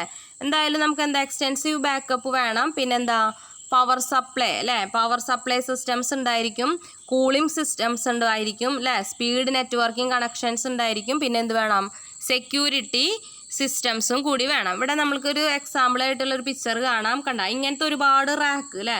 ഇതാണ് എന്ത് ഒരു ഡാറ്റാ സെൻറ്റർ എന്ന് പറയുന്നത്. അതായത് ഇതിൻ്റെ ഉള്ളിൽ എന്താ ഓരോന്നിലും ഓരോ വെബ് സെർവറുകൾ കീപ്പ് ചെയ്തിട്ടുണ്ടായിരിക്കും. ഓക്കെ, അങ്ങനത്തെ ഒരുപാട് ഇതുകൾ കീപ്പ് ചെയ്യുന്ന വെബ് സെർവറുകൾ പിന്നെ അവരുടെ നെറ്റ്വർക്കിംഗ് ഡിവൈസുകൾ അങ്ങനത്തെയൊക്കെ കീപ്പ് ചെയ്യുന്ന ആ ഒരു ഫിസിക്കൽ ലൊക്കേഷൻ അതിനെയാണ് എന്ന് പറയുക ഡാറ്റാ സെൻറ്റർ എന്ന് പറയാം. ഓക്കെ, അപ്പോൾ ഇതിലൊക്കെ എന്തായിരിക്കും പർട്ടിക്കുലർ ഓർഗനൈസേഷൻ അല്ലെങ്കിൽ ഒരു അല്ലേ അതിൻ്റെയൊക്കെ എന്തായിരിക്കും ഒരു അവരുടെ ക്രൂഷ്യൽ ആയിട്ടുള്ള ഡാറ്റകളായിരിക്കും ഇതിൻ്റെ ഉള്ളിൽ സ്റ്റോർ ചെയ്യേണ്ടായിരിക്കും. അപ്പോൾ ബാങ്കിൻ്റെ കേസ് പറഞ്ഞു നമ്മൾ, പിന്നെ BSNLൻ്റെ അല്ലേ, ഇനി എപ്പോഴെങ്കിലുമൊക്കെ നമ്മൾ അവിടെയൊക്കെ പോകുമ്പോൾ ശ്രദ്ധിച്ചിട്ടുണ്ടെങ്കിൽ കാണാൻ പറ്റും നമുക്ക് അവരുടെ പർട്ടിക്കുലർ ഇതുകളൊക്കെ എന്താ ഒരു ഇതിൻ്റെ ഉള്ളിലായിട്ട് ഇങ്ങനെ ഫിസിക്കൽ ലൊക്കേഷനിൽ സ്റ്റോർ ചെയ്തിട്ടുണ്ടായിരിക്കും. അതിനെയാണ് നമ്മൾ എന്ന് പറയുക ഡാറ്റാ സെൻറ്റർ എന്ന് പറയുക. അപ്പോൾ വെബ് സെർവറുകൾ ഉണ്ടായിരിക്കും അല്ലേ. ഓരോ ഓർഗനൈസേഷൻ ആകുമ്പോഴും എന്തായാലും അവർക്ക് സെർവറുകൾ വേണം അല്ലേ, ഡാറ്റാനെയൊക്കെ സ്റ്റോർ ചെയ്യാനും കാര്യങ്ങൾക്കൊക്കെ വേണ്ടിയിട്ട്. അപ്പോൾ അങ്ങനത്തെ ഒരുപാട് വെബ് സെർവറുകൾ ഉണ്ടായിരിക്കും, പിന്നെ അവരുടെ നെറ്റ്വർക്കിംഗ് ഡിവൈസുകൾ ഉണ്ടായിരിക്കും അല്ലേ. അപ്പോൾ ഇത് കാണുമ്പോൾ തന്നെ നമുക്കറിയാം എന്താ ഇതിന് നമുക്ക് എന്താ കൂളിംഗ് സിസ്റ്റം വേണം അല്ലേ, സെക്യൂരിറ്റി സിസ്റ്റംസ് വേണം ഇതിനൊക്കെ അല്ലേ. അപ്പോൾ ഡാറ്റാ സെൻറ്റേഴ്സിൽ എന്തൊക്കെ വേണം, ഇങ്ങനത്തെ ഇത് വേണം എന്താ എക്സ്റ്റെൻസീവ് ബാക്കപ്പ് ഉണ്ടായിരിക്കണം, ബാക്കപ്പ് പവർ സപ്ലൈ സിസ്റ്റംസ് അല്ലേ, കൂളിംഗ് സിസ്റ്റംസ് വേണം, ഹൈ സ്പീഡ് നെറ്റ്വർക്കിംഗ് കണക്ഷൻസ് വേണം, പിന്നെ എന്ത് വേണം സെക്യൂരിറ്റി സിസ്റ്റംസ് വേണം. ഓക്കെ, അപ്പോൾ വെബ് സെർവർ എന്താണെന്ന് പറഞ്ഞു. ദെൻ വെബ് സെർവർ കഴിഞ്ഞിട്ട് വരുന്നതാണ് എന്ത് ഡാറ്റാ സെൻറ്റർ എന്ന് പറഞ്ഞൊരു കൺസെപ്റ്റ്. ഇനി നമ്മൾ വെബ് സെർവറിനെ പാക്കേജ് ചെയ്ത് വെബ് സെർവറിനെ എക്സാമ്പിളായിട്ട് നോക്കുന്നതാണ് എന്ത് അപ്പാച്ചെ സെർവർ. നമ്മൾ കുറച്ചൊക്കെ കേട്ടിട്ടുണ്ടായിരിക്കും വെബ് സെർവറുകൾ, അപ്പാച്ചെ സെർവർ. പിന്നെ എന്താ മൈക്രോസോഫ്റ്റിൻ്റെ ഇൻ്റർനെറ്റ് ഇൻഫർമേഷൻ സെർവർ, IIS എന്ന് പറയും, ഇൻ്റർനെറ്റ് ഇൻഫർമേഷൻ സെർവർ, അതായത് മൈക്രോസോഫ്റ്റിൻ്റെയാണ്. ദെൻ GWS കേട്ടിട്ടുണ്ടായിരിക്കും, ഗൂഗിൾ വെബ് സെർവർ. ഇതൊക്കെയാണ് എന്ത് നമ്മളുടെ വെബ് സെർവർ പാക്കേജസ്, അതായത് വെബ് സെർവറിന് എക്സാമ്പിളായിട്ട് വരുന്നത്. ഓക്കെ, അപ്പോൾ വെബ് സെർവർ എന്താണെന്നുള്ള ക്വസ്റ്റ്യൻ എപ്പോഴും കാണാറുണ്ട്. അപ്പോൾ വെബ് സെർവർ എന്താണെന്ന് എഴുതാം, then അതിനൊരു എക്സാമ്പിൾ 1-2 എക്സാമ്പിൾസും കാണിക്കാം. ഓക്കെ, ഇനി നമ്മളുടെ നെക്സ്റ്റ് ടോപ്പിക് വരുന്നതാണ് എന്ത്, ഇതൊക്കെ ഡാറ്റാ സെൻറ്റേഴ്സ് ആണ്. കണ്ടില്ലേ, ഡാറ്റാ സെൻറ്റർ എന്ന് പറയുമ്പോൾ നമുക്കറിയാം ഇങ്ങനത്തെ വലിയ വലിയ അല്ലേ, ഇതിലിങ്ങനെ സെർവറുകൾ വെബ് സെർവറുകൾ ഇങ്ങനെ എന്താ റാക്ക് ചെയ്ത് വെച്ചിരിക്കുന്ന പോലെ ആയിരിക്കും, ഓരോ റാക്കുകളായിട്ട് കീപ്പ് ചെയ്തിരിക്കുന്ന പോലെ ആയിരിക്കും. അപ്പോൾ ഇതൊക്കെ എന്ന് വെച്ചിട്ടുണ്ടെങ്കിൽ എന്താ വലിയ ഓർഗനൈസേഷൻസിൻ്റെ ഒക്കെ അല്ലേ ഒക്കെ എന്തായിരിക്കും ഡാറ്റാ സെൻറ്റേഴ്സ് ആയിരിക്കും ഇതൊക്കെ. കാരണം അവർക്ക് ഒരുപാട് വെബ് സെർവറുകൾ വരും അല്ലേ, ഒരുപാട് നെറ്റ്വർക്കിംഗ് ഡിവൈസുകൾ വരും. ഇതൊക്കെയാണ് എന്ത് ഡാറ്റാ സെൻറ്റർ. ഇനി നെക്സ്റ്റ് ടോപ്പിക്കാണ് എന്ത് സോഫ്റ്റ്വെയർ പോർട്ട് അല്ലേ. പോർട്ടുകൾ എന്ന് കേട്ടിട്ടുണ്ടായിരിക്കും നമ്മൾ, ഹാർഡ്വെയർ പോർട്ട് ഫസ്റ്റ് ഇയറിൽ നമ്മൾ കേട്ടിട്ടുണ്ടായിരിക്കും, ഹാർഡ്വെയർ പോർട്ട് അല്ലേ. അത് നമുക്കറിയുന്ന കാര്യമായിരുന്നു. എന്തായിരുന്നു ഹാർഡ്വെയർ പോർട്ട്, അതായത് നമുക്ക് എന്താ എക്സ്റ്റേണൽ, അതായത് ഒരു കമ്പ്യൂട്ടറിലേക്ക് എക്സ്റ്റേണൽ ഡിവൈസുകളെ എന്ത് കണക്ട് ചെയ്യാൻ വേണ്ടിയിട്ടുള്ള എന്താ അല്ലേ, ഡിവൈസുകളെ കണക്ട് ചെയ്യാൻ വേണ്ടിയിട്ടുള്ള ഹോൾസ് അല്ലെങ്കിൽ പോർട്ടുകളാണ് എന്ത് ഹാർഡ്വെയർ പോർട്ട് എന്ന് പറഞ്ഞിട്ടുണ്ടായിരുന്നത് നമുക്ക് അല്ലേ. അതായത് നമുക്ക് എന്താ കമ്മ്യൂണിക്കേറ്റ് ചെയ്യണം അല്ലേ വേറെ ഡിവൈസുകളൊക്കെ ആയിട്ട്. ഇപ്പോൾ എക്സാമ്പിൾ പറയാമെന്ന് വെച്ചിട്ടുണ്ടെങ്കിൽ കീബോർഡ്, മൗസ് അല്ലേ, മോണിറ്റർ, ഇതൊക്കെ നമുക്ക് എന്താ കണക്ട് ചെയ്യണം അല്ലേ. അപ്പോൾ നമുക്ക് എന്ത് വേണം, അങ്ങനെ കണക്ട് ചെയ്യണമെങ്കിൽ നമുക്ക് ഓരോ പോർട്ടിലേക്കാണ് അത് കണക്ട് ചെയ്യാൻ പറ്റുള്ളൂ അല്ലേ. കീബോർഡ് കുത്തുന്നിടത്ത് മൗസ് കുത്താൻ പറ്റില്ല, മൗസ് കുത്തുന്നിടത്ത് അല്ലേ നമ്മൾ ഇതുമേലൊക്കെ തന്നെ കണ്ടിട്ടുണ്ടാവില്ല, ആപ്പുമ്മേലൊക്കെ തന്നെ കണ്ടിട്ടുണ്ടായിരിക്കും എന്താ USB പോർട്ട് അല്ലേ. അങ്ങനെ ഒരുപാട് പോർട്ടുകൾ ഉണ്ടായിരുന്നു. അതൊക്കെ എന്തിനായിരുന്നു, എക്സ്റ്റേണൽ ഡിവൈസിനായിട്ട് കമ്മ്യൂണിക്കേറ്റ് ചെയ്യാൻ വേണ്ടിയിട്ട്. ഓക്കെ, അതുപോലെ എന്താ സോഫ്റ്റ്വെയർ പോർട്ടും ഉണ്ട്, ഹാർഡ്വെയർ പോർട്ടും ഉണ്ട്. ഇനി ഹാർഡ്വെയർ പോർട്ട് എന്ന് വെച്ചിട്ടുണ്ടെങ്കിൽ എന്താ ഒരു പോർട്ട് എന്ന് വെച്ചിട്ടുണ്ടെങ്കിൽ ഒരു 16 ബിറ്റ് നമ്പറാന്ന് പറയാം നമുക്ക്. ഓക്കെ, സോഫ്റ്റ്വെയർ പോർട്ട് എന്താണെന്ന് നോക്കാം. ഇനി സോഫ്റ്റ്വെയർ പോർട്ട് എന്ന് വെച്ചിട്ടുണ്ടെങ്കിൽ used to connect a client computer to a server to access its services like HTTP, FTP, SNTP, etc. Okay, അപ്പോൾ നമുക്ക് എന്താ ഒരു സോഫ്റ്റ്വെയർ പോർട്ട് എന്ന് വെച്ചിട്ടുണ്ടെങ്കിൽ എന്താ നമുക്ക് ക്ലയൻറ്റ് കമ്പ്യൂട്ടറിനെ കണക്ട് ചെയ്യണം അല്ലേ. നമ്മൾ പറഞ്ഞു വെബ് സെർവർ ഉണ്ട് അല്ലേ, അതിലെന്താ ഒരുപാട് വെബ്സൈറ്റുകളൊക്കെ സ്റ്റോർ ചെയ്യുന്നുണ്ട്, അങ്ങനത്തെ കാര്യങ്ങളൊക്കെ പറഞ്ഞു. ഇനി സോഫ്റ്റ്വെയർ പോർട്ട് എന്താണെന്ന് പറഞ്ഞത്, അതായത് നമ്മളുടെ ഇതിൽ എന്ത് വേണം, ഒരു ക്ലയൻറ്റ് കമ്പ്യൂട്ടറിനെ അല്ലേ കണക്ട് ചെയ്യണം നമുക്ക്. സെർവറിൽ നമ്മളെ ക്ലയൻറ്റ് കമ്പ്യൂട്ടറിനെ എന്ത് കണക്ട് ചെയ്യണം, എന്തിനു വേണ്ടിയിട്ട്, നമുക്ക് പല പല സർവീസുകൾ ആവശ്യമായിരിക്കും അല്ലേ. ഒരു ക്ലയൻറ്റ് കമ്പ്യൂട്ടറിന് ഇപ്പോൾ നമ്മൾ യൂസ് ചെയ്യുന്ന കമ്പ്യൂട്ടർ ഏതാണോ അതാണ് ക്ലയൻറ്റ് കമ്പ്യൂട്ടർ അല്ലേ. ഓക്കെ, ആ ക്ലയൻറ്റ് കമ്പ്യൂട്ടർ യൂസ് ചെയ്തിട്ട് നമുക്ക് എന്താ സെർവറിൽ നിന്ന് നമുക്ക് എന്താ പല പല സർവീസുകൾ വേണം. അതായത് ചിലപ്പോൾ മെയിൽ ചെയ്യാനായിരിക്കും, ചിലപ്പോൾ ഏതെങ്കിലും വെബ്സൈറ്റുകളായിരിക്കും, അല്ലെങ്കിൽ നമുക്ക് ഡാറ്റേനെ അങ്ങോട്ടും ഇങ്ങോട്ടും ട്രാൻസ്ഫർ ചെയ്യാനായിരിക്കും അല്ലേ. അങ്ങനത്തെ കാര്യങ്ങളൊക്കെ സർവീസുകൾ നമുക്ക് ചെയ്യണം അല്ലേ. അപ്പോൾ അങ്ങനെ ചെയ്യുമ്പോൾ അതിനൊക്കെ വേണ്ടിയിട്ട് എന്താ സെപ്പറേറ്റ് പ്രോട്ടോകോൾസ് യൂസ് ചെയ്യേണ്ടതായിരിക്കും ഇല്ലേ. അപ്പോൾ HTTP എന്തിനായിരിക്കും, WW അല്ലേ. നമ്മൾ വെബ്സൈറ്റുകളുടെ കേസ് പറഞ്ഞപ്പോഴാണ് എന്ത് HTTP പ്രോട്ടോകോൾ അല്ലേ. ഇനി FTP നമുക്ക് എന്തെങ്കിലും ട്രാൻസ്ഫർ ചെയ്യേണ്ട കേസ് വരും അല്ലേ. അപ്പോൾ എന്താ FTP യൂസ് ചെയ്യാമെന്ന് പറഞ്ഞു അല്ലേ. Email services, mailing service use ചെയ്യുമ്പോൾ എന്താ അതിന് വേണ്ടി യൂസ് ചെയ്യുന്നതാണ് എന്ത് SMTP എന്ന് പറഞ്ഞ പ്രോട്ടോകോൾസ് അല്ലേ. അപ്പോൾ ഇങ്ങനത്തെ പല പല സർവീസുകൾ യൂസ് ചെയ്യാൻ വേണ്ടിയിട്ട് നമ്മളെന്താ ക്ലയൻറ്റ് കമ്പ്യൂട്ടറിനെ കണക്ട് ചെയ്യേണ്ടി വരും എവിടെ, വെബ് സെർവറിലേക്ക്. ഓക്കെ, അപ്പോൾ അങ്ങനെ കണക്ട് ചെയ്യാൻ വേണ്ടിയിട്ടാണ് നമ്മളെന്ത് അതിന് വേണ്ടിയിട്ടാണ് നമ്മൾ ഈ സോഫ്റ്റ്വെയർ പോർട്ടുകൾ യൂസ് ചെയ്യുന്നത്. അപ്പോൾ ഇന്ന പോർട്ടിൽ കണക്ഷൻ വന്നിട്ടുണ്ടെങ്കിൽ അവർക്കറിയാം അതിലൂടെ വരുന്ന സർവീസ് എന്താ, ചിലപ്പോൾ HTTP സർവീസ് ആയിരിക്കാം, ചിലപ്പോൾ SNDP സർവീസ് ആയിരിക്കാം. അപ്പോൾ ആ പർട്ടിക്കുലർ പോർട്ടിലേക്കുള്ള കണക്ഷൻ വരുമ്പോൾ എന്താ സെർവറിന് മനസ്സിലാവും ഇന്ന സർവീസിന് വേണ്ടിയിട്ടുള്ള കണക്ഷനാണ് വരുന്നതെന്ന്. ഓക്കെ, അപ്പോൾ നമ്മളിങ്ങനെ എക്സാമ്പിളായിട്ട് ഇവിടെ കാണുന്നുണ്ടായിരിക്കും HTTP അല്ലേ, google.co.in അല്ലേ. അപ്പോൾ നമുക്കിവിടെ കാണുമ്പോൾ തന്നെ മനസ്സിലാവും എന്താ ഇവിടെ പ്രോട്ടോകോൾ എന്ന് പറഞ്ഞത് എന്താ, ഇവിടെ നമ്മളുടെ HTTP പ്രോട്ടോകോളാണ് അല്ലേ. അതായത് google.co എന്ന് പറഞ്ഞ ആ വെബ്സൈറ്റ് അല്ലേ, സൈറ്റ് അത് നോക്കാനാണ്. അപ്പോൾ ഇവിടെ പ്രോട്ടോകോൾ എന്ന് പറയുന്നത് എന്താ HTTP ആണ്. ദെൻ ഡൊമൈൻ നെയിംസ് അല്ലേ, ഡൊമൈൻ നെയിം എന്ന് പറയുന്നത് എന്താ google.co.in അല്ലേ. അതാണ് നമ്മളുടെ ഡൊമൈൻ നെയിം, അതായത് നമ്മൾ കൊടുക്കുന്ന സൈറ്റിൻ്റെ പേര് അല്ലേ. അതിനെയാണ് നമ്മൾ എന്ത് പറയാം, ഡൊമൈൻ നെയിം എന്ന് പറയാം. ദെൻ ഇവിടെ ഒരു 80 എന്ന് പറഞ്ഞൊരു സംഭവം കാണുന്നുണ്ടായിരിക്കും ഇല്ലേ. അതെന്താ, അതാണ് നമ്മളുടെ പോർട്ട് നമ്പർ. നമ്മളിപ്പോൾ ഇങ്ങനെ ഇതാക്കി പറയുന്നു, പക്ഷെ അതെന്താ 16 ബിറ്റ് നമ്പറിലായിരിക്കും എന്ത് സ്റ്റോർ ചെയ്തിട്ടുണ്ടായിരിക്കുക. ഓക്കെ, അപ്പോൾ ഇവിടെ 80 എന്ന് പറയുമ്പോൾ എന്താ ആ പോർട്ട് നമ്പർ കാണുമ്പോൾ എന്താ വെബ് സെർവറിന് മനസ്സിലാവും it is an HTTP request. അതായത് ഒരു HTTPയുടെ റിക്വസ്റ്റ് പ്രോട്ടോകോളിൽ അതിൽ നിന്ന് വരുന്ന ഒരു റിക്വസ്റ്റ് ആണ്. അപ്പോൾ എന്താ നമുക്ക് HTTP ആണെങ്കിൽ നമുക്കറിയാം എന്താ അല്ലേ, വെബ്സൈറ്റ് അല്ലെങ്കിൽ വെബ് പേജസിന് വേണ്ടിയിട്ടുള്ള റിക്വസ്റ്റ് ആണെന്ന് മനസ്സിലാവും. ഓക്കെ, അപ്പോൾ ജസ്റ്റ് എക്സാമ്പിൾ വെച്ച് കാണുന്നു എന്നുള്ളൂ. ഇനി നമ്മൾ ഇവിടെ ഡിസ്കസ് ചെയ്യുന്ന കുറച്ച് ഇമ്പോർട്ടൻ്റ് ആയിട്ടുള്ള സോഫ്റ്റ്വെയർ പോർട്ടുകളുണ്ട്. ഓക്കെ, ഡിഫോൾട്ട് പോർട്ടും ഉണ്ട്, പിന്നെ ആ പോർട്ട് വെച്ചിട്ട് കണക്ട് ചെയ്യുമ്പോൾ നമുക്ക് കിട്ടുന്ന സർവീസും എന്താണെന്നുള്ളത്. ഓക്കെ, നമ്മൾ പറഞ്ഞപ്പോൾ എന്താ കണക്ട് ചെയ്യാൻ വേണ്ടിയിട്ട് അല്ലേ, വെബ് സെർവറിലേക്ക് കണക്ട് ചെയ്യാൻ വേണ്ടിയിട്ടാണ് എന്ത് യൂസ് ചെയ്യുന്നതെന്ന് പറഞ്ഞു, പോർട്ടുകൾ വെച്ചിട്ട് യൂസ് ചെയ്യുന്നതെന്ന് പറഞ്ഞു. അപ്പോൾ നമ്മൾ 20 and 21 എന്ന് പറഞ്ഞ പോർട്ടാണെങ്കിൽ അത് സെർവറിന് മനസ്സിലാവും എന്താ ഫയൽ ട്രാൻസ്ഫർ പ്രോട്ടോകോളിന് വേണ്ടിയിട്ടുള്ളൊരു എന്താ റിക്വസ്റ്റാണ് വന്നിരിക്കുന്നതെന്ന്. ആ പോർട്ടിലാണ് കണക്ഷൻ വരുന്നതെന്നുണ്ടെങ്കിൽ. ഓക്കെ, ദെൻ 22 എന്ന് പറഞ്ഞതാണെന്നുണ്ടെങ്കിൽ എന്താ സെക്യൂർ ഷെൽ, SSH എന്ന് പറയും, സെക്യൂർ ഷെൽസ്. ദെൻ 25 എന്ന് പറഞ്ഞതാണ് എന്ത് സിമ്പിൾ മെയിൽ ട്രാൻസ്ഫർ, SNTPക്ക് വേണ്ടിയിട്ട് വരുന്ന റിക്വസ്റ്റാണ് എന്ത് 25 എന്ന് പറഞ്ഞാൽ പോർട്ടിൽ കണക്ഷൻ വന്നിട്ടുണ്ടെങ്കിൽ. ഓക്കെ, 53 ആണെങ്കിൽ എന്താ DNS, domain name system. Then 80 ആണെങ്കിൽ അല്ലേ, ഇപ്പം നമ്മൾ കണ്ടു എക്സാമ്പിളിൽ കണ്ടു 80 ആണെങ്കിൽ എന്താ it is an hyper text HTTP അല്ലേ റിക്വസ്റ്റ് ആയിരിക്കും. ദെൻ 110 ആണെങ്കിൽ പോസ്റ്റ് ഓഫീസ് പ്രോട്ടോകോൾ ആയിരിക്കും. ദെൻ 443 അല്ലേ 443 ആണെങ്കിൽ എന്താ HTTPS hyper text transfer protocol secure അല്ലേ.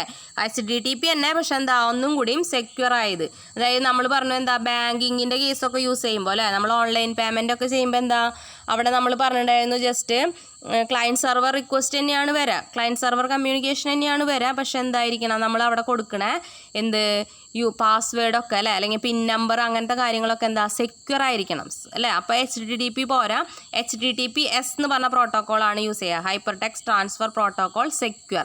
അപ്പോൾ അങ്ങനത്തെ ഒരു കണക്ഷന് വേണ്ടിയിട്ടുള്ള റിക്വസ്റ്റിന് വേണ്ടിയിട്ടുള്ള പോർട്ട് നമ്പറാണ് എന്ത് 443.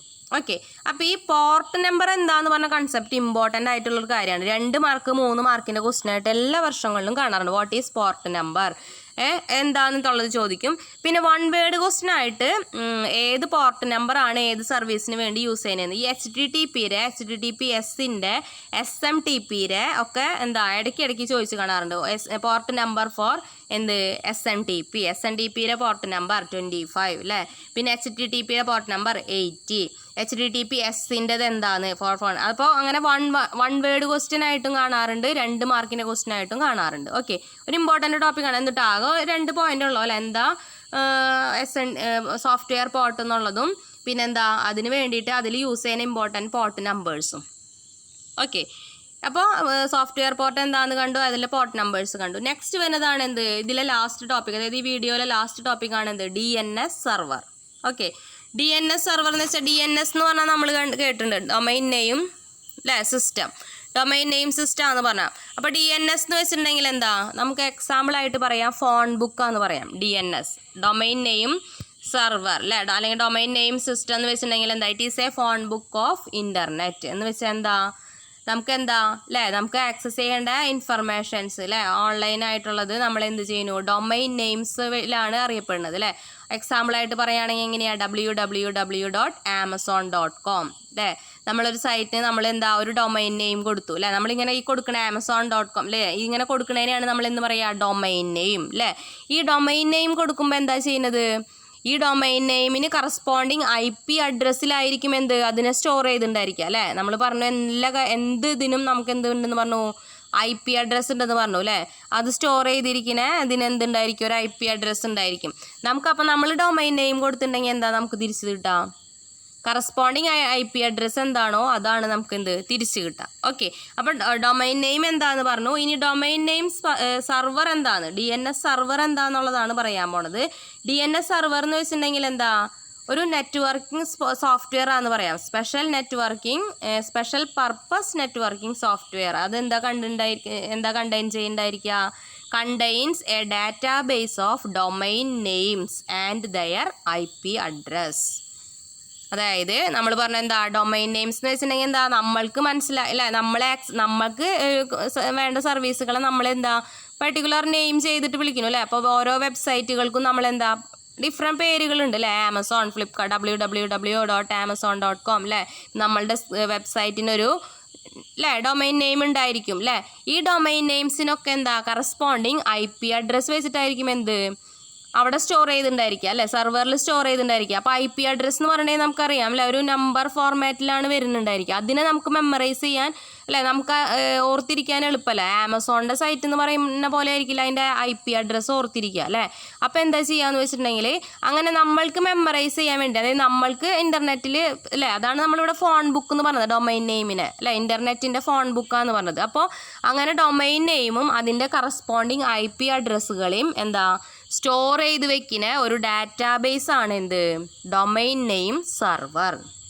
മനസ്സിലായോ? അതായത് ഡൊമൈൻ നെയിംസിനെ കീപ്പ് ചെയ്യുക, ഡൊമൈൻ നെയിംസും ആ ഓരോ ഡൊമൈൻ നെയിംസിന് കറസ്പോണ്ടിങ് IP അഡ്രസ്സിനും സ്റ്റോർ ചെയ്യുന്ന ഒരു സ്പെഷ്യൽ പർപ്പസ് നെറ്റ്വർക്കിംഗ് സോഫ്റ്റ്വെയർ ആണ് എന്ത്, DNS സെർവർ. അപ്പോൾ നമ്മൾ എന്ത് പറഞ്ഞു, നമ്മളിപ്പോൾ www.amazon.com എന്ന് പറഞ്ഞ് ടൈപ്പ് ചെയ്ത് കൊടുത്തിട്ടുണ്ടെങ്കിൽ അവിടെ നമ്മൾ DNS ഡൊമൈൻ നെയിം ആണ് കൊടുക്കുന്നത്. ഓക്കെ, ഈ ഡൊമൈൻ നെയിം കറസ്പോണ്ടിങ് എന്താ സെർവർ DNSൽ പോയിട്ട് സെർച്ച് ചെയ്യും. DNSൽ പോയിട്ട് സെർച്ച് ചെയ്തിട്ട് നമുക്ക് എന്ത് കിട്ടും, അതിൻ്റെ കറസ്പോണ്ടിങ് IP അഡ്രസ്സ് തിരിച്ചു തരും. അതാണ് ഇവിടെ പറഞ്ഞിരിക്കുന്നത്, returns IP address of domain name requested by the client. അതായത് നമ്മളൊരു ക്ലയൻറ്റ് അല്ലേ, ആ ക്ലയൻറ്റ് ഏത് ഡൊമൈൻ നെയിമാണോ കൊടുത്തത് അതിൻ്റെ കറസ്പോണ്ടിങ് IP അഡ്രസ്സിനെ തിരിച്ചു തരും. ആര്, DNS സെർവർ. ഓക്കെ, ഇപ്പോൾ DNS സെർവർ എന്താണെന്ന് കണ്ടു. ഇനി നമ്മൾ കാണുന്നത് എന്താണെന്ന് വെച്ചിട്ടുണ്ടെങ്കിൽ DNS സെർവർ എങ്ങനെയാണ് വർക്ക് ചെയ്യുന്നതെന്ന്. ഓക്കെ, അപ്പോൾ നമ്മളെ ടെക്സ്റ്റിലൊരു പിക്ചർ ഉണ്ട്. നമ്മൾ എന്താ ചെയ്യുന്നതെന്ന് വെച്ചിട്ടുണ്ടെങ്കിൽ നമ്മളെന്താ ചെയ്യുന്നത്, ഡൊമൈൻ നെയിം കൊടുക്കും അല്ലേ. ഇപ്പോൾ നമ്മൾക്ക് ഏതെങ്കിലും ഒരു സപ്പോസ് www.amazon.com എന്ന് പറഞ്ഞ സൈറ്റിനാണ് നമ്മൾ റിക്വസ്റ്റ് കൊടുത്തതെന്ന് വിചാരിക്കുക. ഓക്കെ, അപ്പോൾ നമ്മൾ എന്ത് ചെയ്യുന്നു, ആ കറസ്പോണ്ടിങ് എന്ത് ആമസോണിന് ഒരു IP അഡ്രസ്സ് ഉണ്ടായിരിക്കും അല്ലേ. ഈ IP അഡ്രസ്സ് തിരിച്ച് കിട്ടിയാലാണ് നമുക്ക് എന്താ മീൻസ് IP അഡ്രസ്സിൽ പോയിട്ട് ആ IP അഡ്രസ്സ് തിരിച്ച് കിട്ടിയിട്ടാണ് നമുക്ക് എന്താ കറസ്പോണ്ടിങ് അല്ലേ. ഇതൊക്കെ നമ്മൾ റിക്വസ്റ്റ് കൊടുത്തിട്ട് നമുക്ക് ആ റിക്വസ്റ്റ് കൊടുത്തിട്ട് നമുക്ക് ആ സൈറ്റ് കിട്ടണ വരെ നടന്നുകൊണ്ടിരിക്കുന്ന കാര്യങ്ങൾ, ഇതൊന്നും നമ്മൾ അറിയില്ല, ഇതൊക്കെ ബാക്ക്ഗ്രൗണ്ടിൽ ഇങ്ങനെ നടന്നുകൊണ്ടിരിക്കുന്നുണ്ട് അല്ലേ. അപ്പോൾ അത്രയും കാര്യങ്ങളാണ് നമ്മൾ എന്താ അതിൻ്റെ ഉള്ളിൽ നടന്നുകൊണ്ടിരിക്കുന്നുണ്ട്. ആ ഒരു DNS സെർവർ എങ്ങനെയാണ് ഇതിനെ സെർച്ച് ചെയ്യണേന്നുള്ളത് കാണിക്കുന്ന ഒരു പിക്ചറാണിത്. ഓക്കെ, ഇതിലെന്താണെന്ന് വെച്ചിട്ടുണ്ടെങ്കിൽ നമ്മളെന്താ നമ്മളുടെ യുവർ കമ്പ്യൂട്ടർ, അതായത് നമ്മളൊരു കമ്പ്യൂട്ടറിൽ ഇരുന്നിട്ട് എന്ത് ചെയ്യുന്നു, റിക്വസ്റ്റ് കൊടുക്കുകയാണ്. എന്തിനു വേണ്ടിയിട്ട്, ഒരു പർട്ടിക്കുലർ ഡൊമൈൻ നെയിം കൊടുത്തിട്ടുണ്ട്. ആ ഡൊമൈൻ നെയിമിലേക്ക് നമ്മൾക്കൊരു റിക്വസ്റ്റ് വേണം, ഡൊമൈൻ നെയിമിൽ പോകാൻ വേണ്ടിയിട്ട്. ഓക്കെ, അപ്പോൾ നമുക്കറിയാം എന്താ നമ്മളുടെ ക്ലയൻറ്റ് കമ്പ്യൂട്ടറിൽ എന്തുണ്ടായിരിക്കും, നമ്മളെങ്ങനെ ഇൻ്റർനെറ്റ് ആക്സസ് ചെയ്യുന്നത്, യൂസിങ് ഒരു ബ്രൗസർ അല്ലേ. അപ്പം നമ്മളുടെ കമ്പ്യൂട്ടറിൽ എന്തുണ്ടായിരിക്കും, ഒരു വെബ് ബ്രൗസർ ഉണ്ടായിരിക്കും. ഓക്കെ, ആ വെബ് ബ്രൗസറിന് എന്തുണ്ടായിരിക്കും, ഒരു മെമ്മറി ഉണ്ടായിരിക്കും. ഓക്കെ, മെമ്മറി മീൻസ് ഇവിടെ ക്യാഷ് മെമ്മറി എന്ന് പറയുന്നത്, അതായത് ഒരു ക്യാഷ് ഉണ്ടായിരിക്കും, അതായത് ഒരു മെമ്മറി ഉണ്ടായിരിക്കും എന്തിന് വെബ് ബ്രൗസറിന്. ഓക്കെ, അതേപോലെ തന്നെ എന്താ, നമ്മൾക്ക് ഒരു ഓപ്പറേറ്റിംഗ് സിസ്റ്റം ഉണ്ടായിരിക്കും അല്ലേ. അതായത് നമുക്കറിയാം നമ്മുടെ കമ്പ്യൂട്ടർ ആകുമ്പോൾ ഓപ്പറേറ്റിംഗ് സിസ്റ്റം ഉണ്ടായിരിക്കും. ദെൻ പിന്നെന്താ, ഒരുപാട് സോഫ്റ്റ്വെയർസ് ഉണ്ടായിരിക്കും അല്ലേ. ഈ സോഫ്റ്റ്വെയർസിൽ വരുന്ന ഒന്ന് തന്നെയാണ് നമ്മളുടെ ബ്രൗസർ അല്ലേ. അപ്പോൾ ബ്രൗസറിന് എന്തുണ്ടായിരിക്കും, ഒരു മെമ്മറി ഉണ്ടായിരിക്കും. ദെൻ നമ്മളുടെ സിസ്റ്റത്തിന് അല്ലേ, നമ്മളുടെ സിസ്റ്റത്തിനൊരു മെമ്മറി ഉണ്ടായിരിക്കും. ഓക്കെ, അപ്പോൾ നമ്മളുടെ സിസ്റ്റത്തിൽ തന്നെ DNS സെർവറും ഉണ്ടായിരിക്കും. ഓക്കെ, അപ്പോൾ നമ്മൾ എന്ത് ചെയ്യണമെന്ന് വെച്ചിട്ടുണ്ടെങ്കിൽ നമ്മുടെ ക്ലയൻറ്റ് ഒരു റിക്വസ്റ്റ് കൊടുത്തു. എങ്ങനെ, വെബ് ബ്രൗസർ വഴി അല്ലേ. വെബ് ബ്രൗസർ വഴി റിക്വസ്റ്റ് കൊടുക്കുകയാണ് ഒരു ഡൊമൈൻ നെയിമിന് വേണ്ടിയിട്ട്. അപ്പോൾ നമുക്ക് അതിൻ്റെ കറസ്പോണ്ടിങ് IP അഡ്രസ്സ് കിട്ടണം. ഓക്കെ, അപ്പോൾ എന്ത് ചെയ്യണമെന്ന് വെച്ചിട്ടുണ്ടെങ്കിൽ വെബ് ബ്രൗസർ എന്ത് ചെയ്യും, ആദ്യം തന്നെ അതിൻ്റെ ക്യാഷ് മെമ്മറിയിൽ നോക്കും. നമ്മൾ പറഞ്ഞു വെബ് ബ്രൗസറിന് ഒരു ക്യാഷ് മെമ്മറി ഉണ്ടെന്ന് പറഞ്ഞു അല്ലേ. ഇല്ലേ, വെബ് ബ്രൗസറിന് ക്യാഷ് മെമ്മറി ഉണ്ടെന്ന് പറഞ്ഞു. അപ്പോൾ നമ്മൾ മുന്നേ ആക്സസ് ചെയ്ത കാര്യങ്ങളൊക്കെ അതായത് റീസെൻ്റ്ലി വിസിറ്റ് ചെയ്ത വെബ്സൈറ്റുകളൊക്കെ എന്തിലുണ്ടായിരിക്കും, ഈ ബ്രൗസറിൻ്റെ ക്യാഷിൽ സ്റ്റോർ ചെയ്തിട്ടുണ്ടായിരിക്കും. അതായത് all browsers store IP addresses of recently visited website. Okay, അപ്പോൾ ഫസ്റ്റ് തന്നെ എന്ത് ചെയ്യും, അതിൻ്റെ ക്യാഷിലുണ്ടോ നോക്കും. നമ്മൾ റിക്വസ്റ്റ് കൊടുത്ത ഡൊമൈൻ നെയിമിൻ്റെ IP അഡ്രസ്സ് ഓക്കെ ഉണ്ടെങ്കിൽ എന്ത് ചെയ്യും, അതിൽ നിന്ന് എടുക്കാം അല്ലേ. നമ്മൾ റീസെൻ്റ്ലി വിസിറ്റ് ചെയ്തതാണെന്നുണ്ടെങ്കിൽ നമുക്ക് പെട്ടെന്ന് ഫാസ്റ്റായിട്ട് അപ്പോൾ കിട്ടും. കാരണം ബ്രൗസറിൻ്റെ ക്യാഷിൽ തന്നെ അതിൻ്റെ IP അഡ്രസ്സ് ഉണ്ടായിരിക്കും. ഇനി അതല്ല, ബ്രൗസറിൻ്റെ ക്യാഷിൽ അത് കണ്ടില്ല എന്നുണ്ടെങ്കിൽ എന്ത് ചെയ്യും, വെബ് ബ്രൗസറിൽ നിന്ന് പിന്നെ എങ്ങോട്ട് പോവും, അത് ഓപ്പറേറ്റിംഗ് സിസ്റ്റത്തിൻ്റെ ക്യാഷിൽ ചെക്ക് ചെയ്യും. അതായത് നമ്മളുടെ സിസ്റ്റത്തിൻ്റെ ക്യാഷിൽ ചെക്ക് ചെയ്യും. സിസ്റ്റത്തിന് മെമ്മറി ഉണ്ടല്ലോ, അതിൻ്റെ മെമ്മറിയിലുണ്ടോ നോക്കും.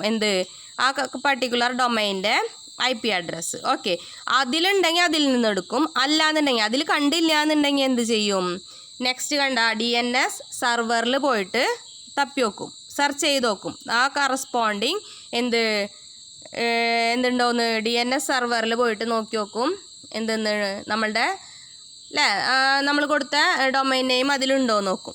ഇനി അതല്ല, അതിലില്ല എന്നുണ്ടെങ്കിൽ എന്ത് ചെയ്യും, നമ്മളുടെ ISP അല്ലേ, നമ്മളുടെ ഇൻ്റർനെറ്റ് സർവീസ് പ്രൊവൈഡർ അല്ലേ. ISP എന്നൊക്കെ നമ്മൾ കേട്ടിട്ടുണ്ട്. നമുക്ക് ആരാണോ ഇൻ്റർനെറ്റ് സർവീസ് പ്രൊവൈഡ് ചെയ്യുന്നത് അവരാണ് ISP അല്ലേ. അതിന് എക്സാമ്പിൾ നമ്മൾ പറഞ്ഞ BSNL അല്ലേ. ഇതൊക്കെ നമ്മൾ ഫസ്റ്റ് ഇയറിൽ കണ്ടിട്ടുള്ള കാര്യമാണ്. അപ്പോൾ നമ്മൾ എന്ത് ചെയ്യുന്നത് വെച്ചിട്ടുണ്ടെങ്കിൽ ഇനിയിപ്പോൾ നമ്മളുടെ ഓപ്പറേറ്റിംഗ് സിസ്റ്റത്തിൻ്റെ ക്യാഷിൽ കണ്ടില്ല എന്ന് വിചാരിക്കുക, നമ്മളുടെ കറസ്പോണ്ടിങ് ഡൊമൈൻ നെയിമിൻ്റെ IP അഡ്രസ്സ് അത് കണ്ടില്ല എന്നുണ്ടെങ്കിൽ എന്ത് ചെയ്യുന്നത് വെച്ചിട്ടുണ്ടെങ്കിൽ ISP ഉണ്ട് അല്ലേ, ഇൻ്റർനെറ്റ് സർവീസ് പ്രൊവൈഡർ. അവർക്ക് ഒരു ഡൊമൈൻ നെയിം സെർവർ ഉണ്ടായിരിക്കും. അവിടെ പോയിട്ട് എന്ത് ചെയ്യും, സെർച്ച് ചെയ്ത് നോക്കും. നമ്മൾ കൊടുത്ത ഡൊമൈൻ നെയിം അവരുടെ, അതായത് ISPയുടെ ISPയുടെ DNSലുണ്ടോയെന്ന് നോക്കും. ഓക്കെ, അപ്പോൾ അതിലുണ്ടെങ്കിൽ നമുക്ക് ISPയുടെ DNS ഇതിൽ നിന്ന് നമുക്ക് അതിൻ്റെ പർട്ടിക്കുലർ IP അഡ്രസ്സ് റിട്ടേൺ ചെയ്യും. ഇനി അതിലില്ല എന്നുണ്ടെങ്കിൽ, അതിൽ ആബ്സെൻ്റ് ആണെന്നുണ്ടെങ്കിൽ എന്ത് ചെയ്യും, ഇതിങ്ങനെ റിക്കേഴ്സീവ് സെർച്ച് സ്റ്റാർട്ട് ചെയ്തുകൊണ്ടിരിക്കും. എവിടെ തൊട്ട്, നമ്മളുടെ അല്ലേ ഏത് സെർവറിലാണോ ഉള്ളത്, DNS സെർവേഴ്സ് ഒരുപാട് ഉണ്ടായിരിക്കുമല്ലോ അല്ലേ. അപ്പോൾ റിക്കേഴ്സീവ് DNS സെർച്ച് ചെയ്തുകൊണ്ടിരിക്കും. അപ്പോൾ നമുക്കറിയാം ഡൊമൈൻ നെയിംസ് തന്നെ ഒരുപാടുണ്ടെന്നറിയാം ഇല്ലേ. നമ്മൾ പഠിച്ചിട്ടുണ്ട് .com ഇല്ലേ. അങ്ങനത്തെ ഒരുപാട് റൂട്ട് സെർവേഴ്സ്, അതായത് ഡൊമൈൻ നെയിം സെർവേഴ്സ് തന്നെ DNS സെർവേഴ്സിന് തന്നെ ഒരു ഹൈറാർക്കി മോഡലിലാണ് അറേഞ്ച് ചെയ്തിരിക്കുന്നത്. അതായത് 13 റൂട്ട് സെർവേഴ്സ് ഉണ്ട് DNS സെർവേഴ്സിന്. ഓക്കെ, 13 എണ്ണം. അപ്പോൾ നമുക്കറിയാം, നമ്മൾ കുറച്ചൊക്കെ കേട്ടിട്ടുണ്ടായിരിക്കും അല്ലേ, ടോപ്പ് ലെവൽ .com .org ഇല്ലേ. ഇതിനൊക്കെയാണ് നമ്മൾ എന്ന് പറയുന്നത് ഡൊമൈൻ നെയിംസ് എന്ന് പറയുന്നത് അല്ലേ. അതുകൂടാതെ .in അല്ലേ, ഇന്ത്യയുടെ സൈറ്റാണെങ്കിൽ .in അല്ലേ, .uk അല്ലേ, അങ്ങനെ .uae അങ്ങനെ പറഞ്ഞിട്ട് ഒരുപാട് വേറെ ഒരു സബ് കാറ്റഗറി ഒക്കെ വരുന്നുണ്ട് അല്ലേ. അപ്പോൾ നമ്മൾ ഇത്രയും വരെ സെർച്ച് ചെയ്ത് നോക്കും, ISPയുടെ എന്തിലുണ്ടോയെന്ന്, വെബ് സെർവറിലുണ്ടോയെന്ന് നോക്കും. അതിലും കിട്ടിയില്ല എന്നുണ്ടെങ്കിൽ എന്ത് ചെയ്യും, ഇതിങ്ങനെ റിക്കേഴ്സീവായിട്ട് DNS സെർച്ച് ചെയ്തുകൊണ്ടിരിക്കും. ഫ്രം റൂട്ട് ടു ഏറ്റവും താഴെ എവിടം വരെയാണോ ഏറ്റവും ഇതിൽ നമ്മൾ പറഞ്ഞു 13 സെർവേഴ്സ് ഉണ്ടെന്ന് പറഞ്ഞു അല്ലേ, 13 റൂട്ട് സെർവേഴ്സ് ഉണ്ടെന്ന് പറഞ്ഞു അല്ലേ. അതുകൂടാതെ അതിൻ്റെ സബ് റൂട്ടിൽ വരുന്ന സെർവറിലൊക്കെ പോയിട്ട് ഇങ്ങനെ റിക്കേഴ്സീവായിട്ട് സെർച്ച് ചെയ്തുകൊണ്ടിരിക്കും. അവിടെ നിന്ന് എവിടെയെങ്കിലും കിട്ടുകയാണെങ്കിൽ നമുക്ക് എന്താ IP address corresponding IP address return ചെയ്തിട്ട് അല്ലേ അതിലേക്ക് നമ്മളുടെ റിക്വസ്റ്റിനെ പിന്നെ എന്താ പ്രോസസ്സ് ചെയ്യും. ഇനി അഥവാ കിട്ടിയില്ല എന്നുണ്ടെങ്കിൽ നമുക്ക് എന്താ റിക്കേഴ്സീവായിട്ട് സെർച്ച് ചെയ്തിട്ടും കിട്ടിയില്ല എന്നുണ്ടെങ്കിൽ നമുക്ക് ചിലപ്പോൾ ചില സൈറ്റുകളൊക്കെ നമ്മളിങ്ങനെ നോക്കുമ്പോൾ കാണാറുണ്ട് എന്താ സർവർ നോട്ട് ഫൗണ്ട് എന്ന് പറഞ്ഞിട്ട് ഒരു എറർ മെസ്സേജ് അല്ലേ. അതായത് അതിൻ്റെ എന്താ മീനിങ് ചെയ്യുന്നത് IP അഡ്രസ്സ് കണ്ടെത്തിയില്ല എന്നുണ്ടെങ്കിൽ അതായത് IP അഡ്രസ്സ് റിട്ടേൺ ചെയ്യാൻ പറ്റിയില്ല എന്നുണ്ടെങ്കിൽ അത് നമുക്ക് സർവർ നോട്ട് ഫൗണ്ട് എന്ന് പറഞ്ഞൊരു റിക്വസ്റ്റ്, അതായത് ഒരു ബ്രൗസർ വിൻഡോയിൽ നമുക്ക് കാണാം സർവർ നോട്ട് ഫൗണ്ട് എന്ന് അല്ലേ. നമ്മൾ ചിലപ്പോൾ ചില സൈറ്റുകളൊക്കെ ഇങ്ങനെ ആക്സസ് ചെയ്യാൻ നോക്കുന്ന സമയത്ത് കാണാറുണ്ട് സർവർ നോട്ട് ഫൗണ്ട് എന്ന്. ബിക്കോസ് അതിൻ്റെ കറസ്പോണ്ടിങ് IP അഡ്രസ്സ് നമുക്ക് കിട്ടിയിട്ടുണ്ടായിരിക്കില്ല. DNS സെർവറിൽ അതിൻ്റെ IP അഡ്രസ്സ് കിട്ടിയിട്ടുണ്ടായിരിക്കില്ല. അപ്പോൾ നമുക്ക് സർവർ നോട്ട് ഫൗണ്ട് എന്ന് പറഞ്ഞ മെസ്സേജ് വരും. ഓക്കെ, അപ്പോൾ ഇത് ജസ്റ്റ് എങ്ങനെ DNS സെർവറിൻ്റെ റിക്കേഴ്സീവ് അതായത് സെർച്ചിങ് ആണ് കാണിക്കുന്നത് അത്. ഓക്കെ, അപ്പോൾ ക്ലിയർ ആവുമെന്ന് വിചാരിക്കുന്നു. എങ്ങനെ സെർച്ച് ചെയ്യുന്നു? ആദ്യം നമ്മളുടെ കമ്പ്യൂട്ടറിൻ്റെ ബ്രൗസറിൻ്റെ ക്യാഷിൽ പോയിട്ട് നോക്കി നോക്കും അല്ലേ. ബ്രൗസറിനൊരു ക്യാഷ് മെമ്മറി ഉണ്ട്, അതിൽ പോയിട്ട് സെർച്ച് ചെയ്ത് നോക്കും. ആ മെമ്മറിയിൽ എന്താ ഉണ്ടായിരിക്കുക, റീസെൻ്റ്ലി വിസിറ്റ് ചെയ്ത വെബ്സൈറ്റുകളൊക്കെ അതിൽ സ്റ്റോർ ചെയ്ത് അതിൻ്റെ IP അഡ്രസ്സുകളൊക്കെ ആ ക്യാഷിലുണ്ടായിരിക്കും. അപ്പോൾ ആദ്യം തന്നെ അവിടെ ചെന്ന് നോക്കും അല്ലേ. അവിടെ നോക്കിയിട്ട് കണ്ടില്ല എന്നുണ്ടെങ്കിൽ എന്ത് ചെയ്യും, പിന്നെ നമ്മളുടെ ഓപ്പറേറ്റിംഗ് സിസ്റ്റം അല്ലേ അതിൻ്റെ ക്യാഷിൽ ചെന്ന് നോക്കി നോക്കും. അവിടെ ഇല്ല എന്നുണ്ടെങ്കിൽ എന്ത് ചെയ്യും, പിന്നെ DNS സർവേഴ്സിൽ പോകും. DNS സർവേഴ്സ് എന്താ വെച്ചാൽ ISP അതായത് ഇൻ്റർനെറ്റ് സർവീസ് പ്രൊവൈഡറിൻ്റെ എന്തിൽ പോവും, അവരുടെ DNS സെർവറിൽ പോകും. അതായത് അവർക്ക് ഒരു DNS സെർവർ ഉണ്ടാവും, അവരുടെ ഇതിൽ സ്റ്റോർ ചെയ്തിരിക്കുന്ന അവരുടെ ഡൊമൈൻ നെയിംസ് ഒക്കെ സ്റ്റോർ ചെയ്തിരിക്കുന്നത്. ഓക്കെ, അതിലുണ്ടെന്നുണ്ടെങ്കിൽ അവിടെ നിന്ന് റിട്ടേൺ ചെയ്യും. അതിലില്ല എന്നുണ്ടെങ്കിൽ എന്ത് ചെയ്യും, റിക്കേഴ്സീവായിട്ട് ഇങ്ങനെ DNS സെർവറുകളിൽ സെർച്ച് ചെയ്തുകൊണ്ടിരിക്കും. അതായത് നമുക്കറിയാം ഒരുപാട് DNS സെർവേഴ്സ് ഉണ്ട് അല്ലേ. .com .org അങ്ങനെയൊക്കെ പറഞ്ഞിട്ട് ഒരുപാട് ഡൊമൈൻ നെയിംസ് വരുന്നുണ്ട് അല്ലേ. ദെൻ അത് കൂടാതെ .com .in എന്നൊക്കെ പറഞ്ഞിട്ട് അല്ലേ .uk എന്നൊക്കെ പറഞ്ഞിട്ട് പിന്നെ സർവേഴ്സ് വരുന്നുണ്ട്. അപ്പോൾ ഇതിലൊക്കെ റിക്കേഴ്സീവായിട്ട് ഇങ്ങനെ സെർച്ച് ചെയ്തുകൊണ്ടിരുന്നിട്ട് നമുക്ക് IP അഡ്രസ്സ് കിട്ടുകയാണെങ്കിൽ നമുക്ക് കറസ്പോണ്ടിങ് റിക്വസ്റ്റ് അല്ലേ ഏത് IP അഡ്രസ്സിലാണോ അത് സ്റ്റോർ ചെയ്തിരിക്കുന്നത് അവിടെ നിന്നുള്ള അല്ലേ റിക്വസ്റ്റ് എന്താണോ അത് നമ്മൾ ക്ലയൻറ്റ് കൊടുത്ത റിക്വസ്റ്റ് എന്താണോ അത് നമുക്ക് തിരിച്ചു തരും. അല്ലാത്ത കേസിലാണെന്നുണ്ടെങ്കിൽ എന്ത് ചെയ്യും, ഇപ്പോൾ IP അഡ്രസ്സ് സെർച്ച് ചെയ്തിട്ട് IP അഡ്രസ്സ് കണ്ടില്ല എന്നുണ്ടെങ്കിൽ എന്ത് തരും, സർവർ നോട്ട് ഫൗണ്ട് എന്ന് പറഞ്ഞ മെസ്സേജ് തരും. ഓക്കെ, ഇത്രയും കാര്യങ്ങൾ നമ്മളിപ്പോൾ അല്ലേ നമ്മളെ ബ്രൗസർ എടുക്കണു, അതിൽ നമ്മൾ ടൈപ്പ് ചെയ്യണു അല്ലേ, വിത്തിൻ സെക്കൻഡ്സിൻ്റെ ഉള്ളിൽ നമുക്ക് ആ സൈറ്റ് ആക്സസ് ചെയ്യാൻ പറ്റുന്നുണ്ട് അല്ലേ. പക്ഷേ ഇതിൻ്റെ ഉള്ളിൽ ഇത്രയും കാര്യങ്ങൾ ബാക്ക്ഗ്രൗണ്ടിൽ ഇങ്ങനെ നടക്കുന്നുണ്ട്. അതായത് നമ്മളുടെ കറസ്പോണ്ടിങ് ഡൊമൈൻ നെയിം എവിടെ പോകണു അല്ലേ, നമ്മളുടെ ക്യാഷിൽ ഓൾറെഡി നമ്മളുടെ ക്യാഷിൽ ചെന്ന് തപ്പി നോക്കണു അല്ലേ. അപ്പോൾ നമുക്ക് ഫാസ്റ്റ് ആയിട്ട് കിട്ടും. അതല്ല കുറച്ചും കൂടി കഴിഞ്ഞിട്ട് ISPയുടെ ഇൻ്റർനെറ്റ് സർവീസ് പ്രൊവൈഡർ നമുക്ക് ആരാണോ ഇൻ്റർനെറ്റ് സർവീസ് പ്രൊവൈഡ് ചെയ്യുന്നത് അവരുടെ വെബ് സെർവറിൽ പോയിട്ട് അവിടെ അതിൻ്റെ IP അഡ്രസ്സ് ഉണ്ടോയെന്ന് നോക്കണു.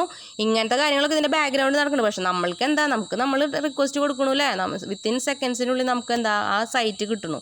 സൈറ്റ് എങ്ങനെ കിട്ടണു, അതെങ്ങനെ DNSൽ പോയിട്ട് എവിടെയാണോ അതിൻ്റെ IP അഡ്രസ്സ് രജിസ്റ്റർ ചെയ്തിരിക്കുന്നത് അവിടെ പോയിട്ട് നമുക്ക് ആ സൈറ്റിന് നമ്മളുടെ റിക്വസ്റ്റിന് തിരിച്ചിങ്ങോട്ട് തരുന്നു. അല്ലാത്ത കേസിൽ നമ്മൾ ഇടയ്ക്ക് കാണാറുണ്ട് സർവർ നോട്ട് ഫൗണ്ട് അല്ലേ. എന്തുകൊണ്ടായി IP അഡ്രസ്സ് നമ്മളുടെ DNS സെർവറുകളിലൊന്നും കാണുന്നില്ല. അപ്പോൾ നമുക്ക് സെർച്ച് ചെയ്തിട്ട് കിട്ടിയില്ല. അപ്പോഴാണ് സർവർ നോട്ട് ഫൗണ്ട് എന്ന് പറഞ്ഞ മെസ്സേജ് വരുന്നത്. ഓക്കെ, അപ്പോൾ നമ്മളുടെ ഇന്നത്തെ 3 ടോപ്പിക്കും കഴിഞ്ഞു. നമ്മൾ വെബ് സെർവർ എന്താണെന്ന് കണ്ടു, സോഫ്റ്റ്വെയർ പോർട്ട് എന്താണെന്ന് കണ്ടു, ദെൻ DNS സെർവർ എന്താണെന്നുള്ളതും കണ്ടു. ഓക്കെ, 3 ടോപ്പിക്കും ക്ലിയർ ആയെന്ന് വിചാരിക്കുന്നു. Then thank you for watching.